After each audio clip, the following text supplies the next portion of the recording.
যার জন্মের সময় কোনো শাঁখ বাজেনি, জন্ম থেকেই যে জ্যোতিষীর ছকে বন্দী, যার লগ্ন রাশি রাহু কেতু দিশ খোঁজা হয়েছে না, তার নিজের জন্য নয়, তার পিতার জন্য, তার ভাইয়ের জন্য, তার স্বামীর জন্য, তার পুত্রের জন্য। কিন্তু যার গর্ভ থেকে আমার জন্ম, সেই মায়ের কথা বলেনি কেউ।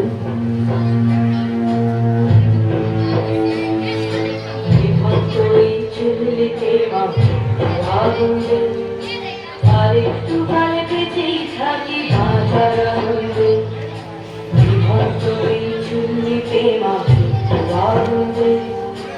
আর একটু কালে বেঁচেই থাকি বাঁচার আনন্দে। নতুন নতুন পায়রা খুঁজি খাঁচাতে বন্দি, দু এক মুঠো ভাত পেলে তা ওড়াতে বন্দি। আমি সেই মেয়েটি যে গত কোন শতাব্দীতে 5 বছর বয়সে মালা দিয়েছে গঙ্গা যাত্রীর গলায়, কুড়িন ব্রাহ্মণের 365তম স্ত্রীর অন্যতমা হয়ে স্বামীর গরবে হয়েছি গরবিনী। সন্তানের পর সন্তান জন্ম দিতে দিতে যন্ত্রণায় মৃত্যু হয়ে পড়েছি সতীকাগারে, জ্বলে পুড়ে মরেছি সতীকারে।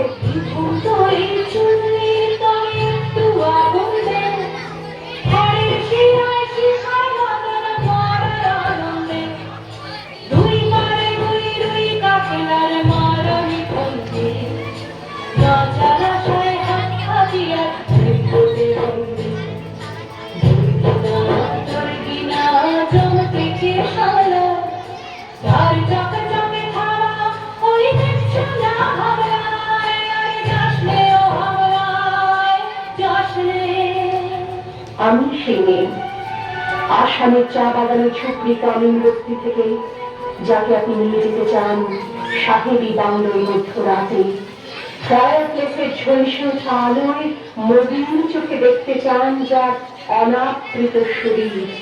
আমি সেই মেয়ে, শোক নয়, লজ্জা নয়। এই রাজগৃহে দাঁড়িয়ে আমি জানলাম, প্রেম নয়, শ্রদ্ধা নয়, অধিকার নয়, নারী শুধু প্রয়োজনে। প্রতিকার চাইছি না, যা শুধু বিলাসে, সেই বস্ত্র ছিনিয়ে নেয় যদি কোনো দুঃশাসন নেই। আমি কাঁদছি না, চারপাশে ভাষণের ক্রিয়ায় পশুদের উত্তাল নাচের ভঙ্গি আমি দেখছি না।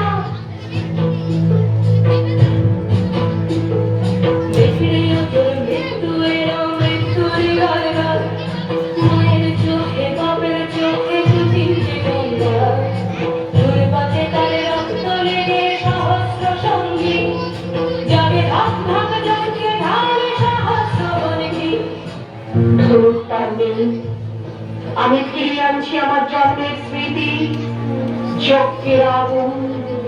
দ্রৌপদী নই, নই পাঞ্চালী, নই ভরত কুলবধূ, আমি কৃষ্ণা, যজ্ঞাগ্নি সম্ভূতা, শুধু নারী এক।